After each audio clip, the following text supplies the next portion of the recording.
이번 영상은 제 얘기가 아닙니다. 다른 영상을 보여드리려고 합니다. 많은 분들이 아시는 영상일 수도 있고요. 본 분들도 많으실 거라 사료됩니다. 제가 시간 날 때마다 사람 사는 세상 노무현 재단 유튜브 영상을 보고 있습니다.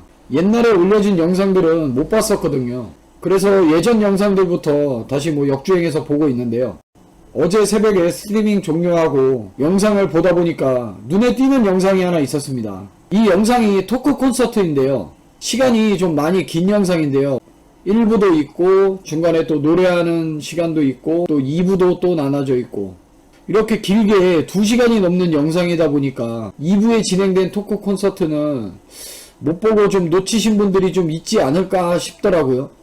그래서 이제 못 보신 분들도 많으실 거다 이런 생각에 영상을 한번 올려보려고 합니다.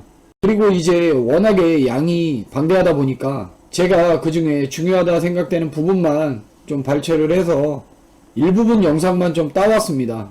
과거 7, 8년 전 영상인데요.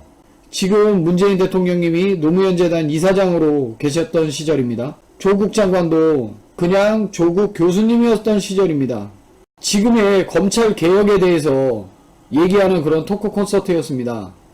어찌도 그렇게 지금 상황을 잘 바라보셨는지, 지금 현실이 그 토크 콘서트 하고 있는 두 분에게 지금의 이런 시련이 올 줄 알고 계셨을까요? 지금 많이 여러모로 힘드실 텐데 그래도 올바른 검찰 개혁을 논하는, 적어도 웃으면서 편하게 말하는 그런 영상이 있습니다. 이분들께서 결코 단순하게 지금 저들이 얘기하는 그런 중상모략 같은 가짜 뉴스들, 무슨 문재인 대통령님이 문제가 있고 비리가 많아서 그걸 덮으려고 조국 장관을 방패막이로 쓰기 위해서 장관에 임명했다, 이런 개소리들 있잖아요.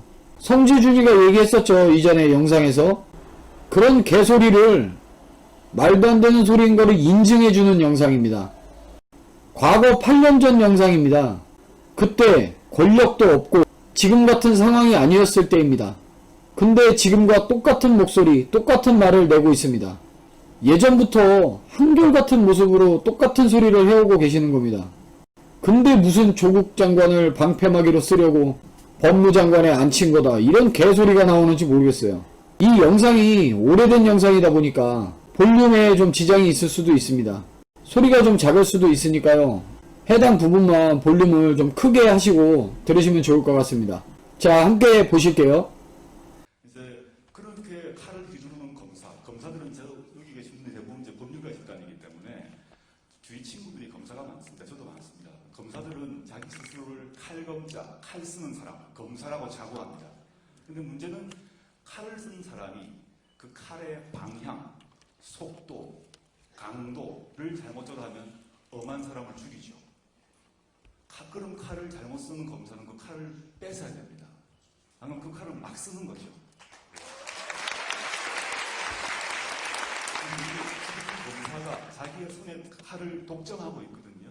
즉 어려운 말로 하면 수사권과 기소권이라는 두 개의 쌍칼을 들고 있습니다. 쌍칼 들고 휘두르는데 그 칼을 잘못 쓰게 되면 안 된다라는 것들, 공감대를 가지게 되었는데요. 한국 검찰을 약간 학문적인 얘기일 수 있습니다만은 일본 같은 경우는 수사권은 모두 경찰이 가지고 있고 검찰은 기소권만 갖습니다. 우리는 둘 다 갖습니다. 미국 같으면 중요한 검사장은 선거로 뽑지만 우리는 선거로 안 뽑습니다. 독일 같은 경우는 수사를 하고 난 뒤에 혐의가 확인되면 검사는 무조건 기소를 해야 됩니다. 근데 한국은 검사가 기소할 수도 있고 안 할 수도 있습니다. 그러니까 미국, 독일, 일본 등등 우리가 말하는 선진국, OECD 나라 수준의 검찰에서 좋은 것만 다 모아놨다고 보시면 됩니다. 가장 막강함을 가지고 있고 그 권한을 쓸 것인가 말 것인가도 자신이 결정합니다. 선출되지도 않습니다. 이게 한국 검찰의 가장 막강한 권한이고요. 우리 김 교수님께서 아까 이제 그 그랜저 검사하고 최근에 그 벤즈 여검사 했습니다만 사실은 덜 알려졌습니다만 중간에 제네시스 검사가 있습니다. 제네시스 검사가 누구냐 하면 지난번에 스폰서 검사로 낙마하셨던 천성관 후보죠. 이분이 문제가 됐던 게 제네시스였습니다. 신문에 이분 해외여행을 공짜로 갔다 온 것 때문에 제네시스가 묻혔어요, 사실은. 실제는 제네시스가 있습니다. 점점 이게 차 크기가 커지고 있습니다. 안타깝다.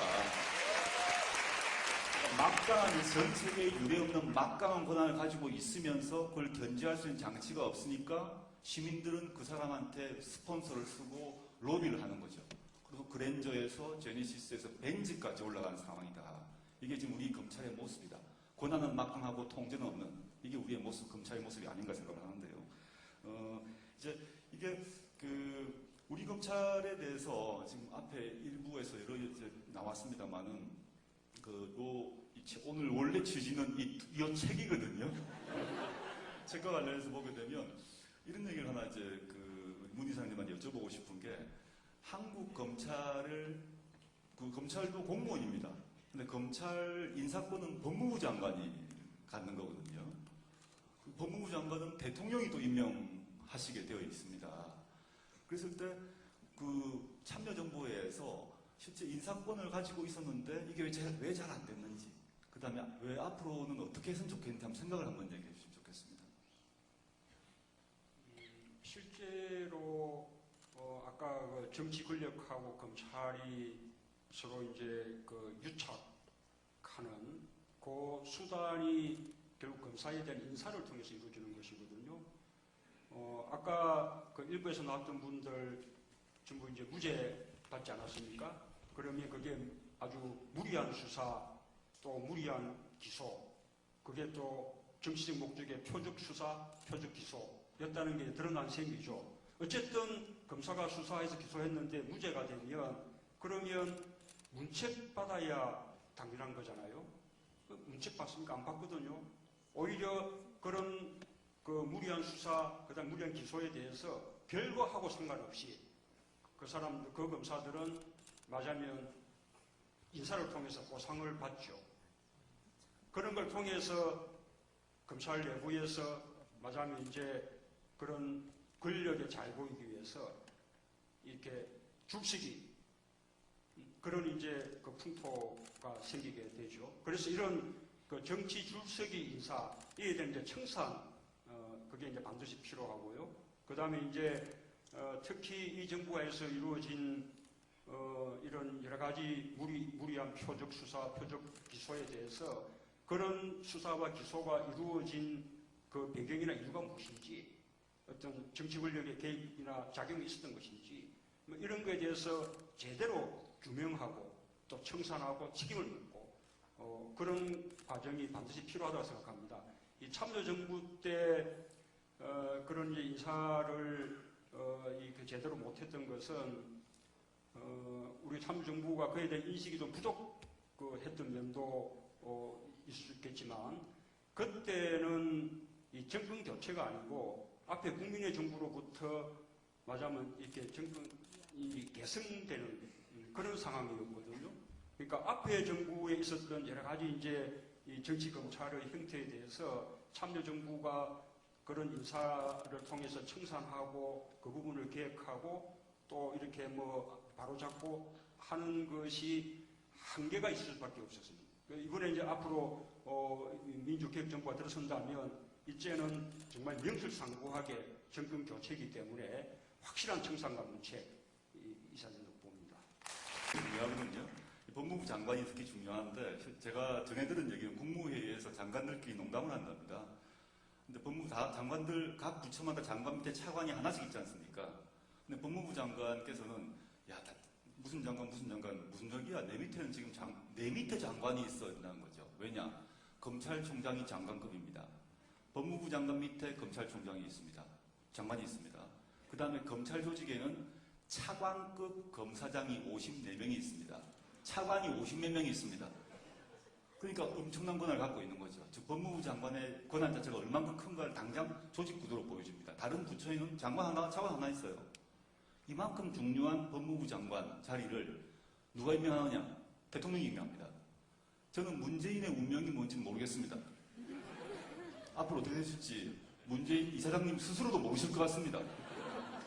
본인의 스스로 아실지 또 그걸 누가 만들어줄지도 모르겠습니다만은 지금 타이반 거론되고 있는 상황에서 어떤 분이 법무부 장관이든가가 사실은 검찰개혁의 핵심 중에 하나입니다. 사실은 누구를 임명하실 것인지 되신다면 여러분 우리 그 조국 교수님 어떻습니까? 어떠신가요? 뿌듯하지 않으신가요? 저만 그렇습니까? 아니죠? 마음이 좋습니다. 편하게 웃으면서 뭐 담소하듯 이렇게 말씀 나누시는 거 보니까 그런 두 분 모습에 너무 편안하고 뭐 좋기도 하고요. 저쪽 애들이 저놈들이 뿌려대는 가짜 찌라시들, 헛소리들 그거 아니라고 본인들이 직접 말씀해 주시는 것 같아서 조용히 너무 합시다. 뿌듯하고 기분이 좋습니다. 예전부터 한결같은 마음, 검찰개혁에 대한 신념을 가지고 지금껏 계속 행해오신 겁니다. 이제 와서야 지금 이제 뭐 내가 대통령이 되고 이제 권력이 생겼으니까 그러는 과정에서 내 허물도 있고 그걸 감싸기 위해서 내 마음에 드는 사람 법무부 장관에 앉혀가지고 칼춤추게 만들고 이러는 거 아닌 거 다 아실 거고 이렇게 영상에 기록이 남아 있지 않습니까? 그런 이 영상을 보고 소리 나면 안 되고. 너무 뿌듯하고 든든하고 기분이 너무 좋습니다. 여러분들도 그러실 거라 생각됩니다. 이번 영상은 여기까지입니다. 부끄러운 줄 알아야지.